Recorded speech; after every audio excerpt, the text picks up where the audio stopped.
नमस्कार। आज हम एक बेहद नाजुक और पेचीदा मुद्दे पर बात कर रहे हैं। ईरान और इजराइल के बीच जो तनाव है और ख़ास तौर पर ईरान के संभावित हमले के क्या नतीजे हो सकते हैं, उस पर एक नज़र डालेंगे। हमारे पास एक दस्तावेज है, संघर्ष की निंदा, ईरान इजराइल हमला विश्लेषण। उसी से कुछ जानकारी लेंगे। हमारा इरादा बस ये है कि इस मुद्दे के अलग अलग पहलू, जैसे नैतिक, कानूनी और भू राजनीतिक, इनको समझें बिना किसी का पक्ष लिए। हम सिर्फ वो बातें बता रहे हैं जो स्रोत में हैं। तो चलिए इस पर थोड़ी गहराई से बात करते हैं। सबसे पहले और शायद सबसे ज़रूरी बात वो है मानवीय चिंता, इंसानियत और नैतिकता का सवाल। देखिए, कोई भी फौजी हमला होता है तो उसका सीधा असर आम लोगों पर पड़ता है। जाने जाती हैं, लोग भयानक तकलीफ झेलते हैं। और जो अंतर्राष्ट्रीय मानवीय कानून है, जैसे जिनेवा कन्वेंशन, वो भी तो यही कहते हैं कि जो लोग लड़ाई में शामिल नहीं हैं उनकी हिफाजत सबसे पहले होनी चाहिए। बिल्कुल। और इसमें एक अहम बात ये भी जुड़ जाती है कि इस तरह के हमले जो हैं वो अक्सर एक बदले की कार्रवाई का एक अंतहीन सिलसिला सा शुरू कर देते हैं। मतलब समस्या सुलझती नहीं बल्कि और उलझ जाती है, संघर्ष लंबा खिंच जाता है और जो असली मुद्दे हैं वो कहीं पीछे रह जाते हैं। हाँ, ये मानवीय और नैतिक चिंताएं तो हैं ही, लेकिन जब कोई देश ऐसा कदम उठाने की सोचता है तो अंतर्राष्ट्रीय कानून क्या कहता है? खासकर संयुक्त राष्ट्र का चार्टर, उसका क्या नजरिया है इस पर? देखिए, अंतर्राष्ट्रीय कानून और उसमें भी खासतौर पे यूएन चार्टर, वो बल प्रयोग को लेके बहुत बहुत स्पष्ट है। ये सिर्फ दो ही सूरतों में जायज माना जाता है।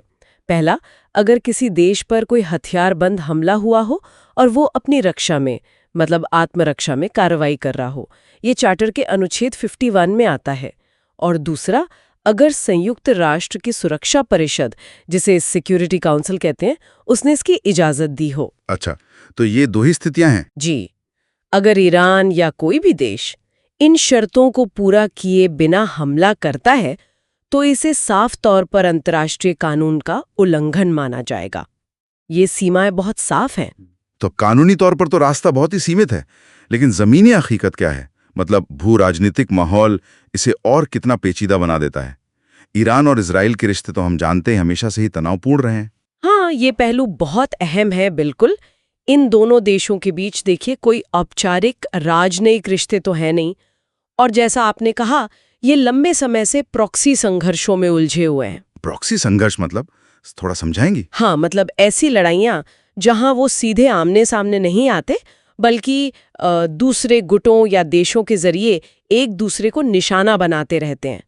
अब सोचिए, अगर ईरान सीधा हमला कर देता है तो इससे पूरे मध्य पूर्व में तनाव जो है वो विस्फोटक रूप से बढ़ सकता है। हाँ, ये तो बहुत खतरनाक हो सकता है। बिल्कुल। इसमें फिर इलाके की दूसरी ताकतें भी खिंच सकती हैं, बड़ी वैश्विक शक्तियां भी शामिल हो सकती हैं और हालात बहुत ज़्यादा अस्थिर हो सकते हैं।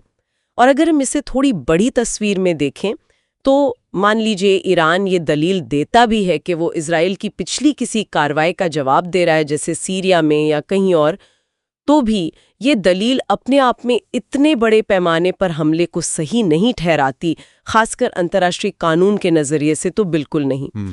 तो मतलब अगर सीधा फौजी टकराव इतना जोखिम भरा है, नैतिक तौर पर, कानूनी तौर पर और रणनीतिक तौर पर भी, तो फिर क्या तनाव कम करने या जो भी शिकायतें हैं उन्हें दूर करने का कोई और रास्ता बचता ही नहीं? स्रोत तो यही बताता है कि रास्ते हमेशा होते हैं, भले ही शिकायतें कितनी भी गंभीर क्यों ना हो। सैन्य टकराव की जगह कूटनीति, मतलब डिप्लोमेसी से बातचीत करना, अंतर्राष्ट्रीय मध्यस्थता का रास्ता है, जिसमें कोई तीसरा निष्पक्ष पक्ष आके सुलह कराने की कोशिश करे। और कानूनी तरीके भी हैं, जैसे अपनी शिकायतें संयुक्त राष्ट्र में ले जाना या हेग में जो अंतर्राष्ट्रीय न्यायालय है वहां जाना। अच्छा, यानी कानूनी रास्ते भी मौजूद हैं। जी, बल प्रयोग तो हमेशा हमेशा आखिरी विकल्प होना चाहिए, और वो भी सिर्फ कानून के दायरे में ही। तो कुल मिलाकर इस पूरे विश्लेषण से यही बात सामने आती है कि चाहे नैतिक पहलू हो, कानूनी हो या फिर रणनीतिक, किसी भी देश के लिए दूसरे पर हमला करना सिवाय बिल्कुल साफ आत्मरक्षा के सही नहीं है, और ये हालात को लगभग हमेशा और बिगाड़ता ही है। हम एक बार फिर साफ कर दें कि ये सारी बातें स्रोत में दिए गए विश्लेषण पर आधारित हैं, इसमें हमारा कोई अपना नजरिया शामिल नहीं है। और यहीं पर मुझे लगता है एक और गहरा सवाल उठता है ये विश्लेषण तो इस पर है कि हमला करना कितना जायज़ है, कितना नैतिक है, लेकिन ये हमें सोचने पर मजबूर करता है कि अंतर्राष्ट्रीय समुदाय ऐसे संघर्षों को इस मोड़ तक पहुंचने से पहले रोकने में कितना कामयाब है। क्या हमारे पास वाकई ऐसे कारगर तरीके हैं, ऐसे तंत्र हैं जो लंबे समय से चली आ रही दुश्मनी और तनाव को सच में कम कर सकें? ये एक ऐसा सवाल है जिस पर मेरे ख्याल से गौर करने की ज़रूरत है।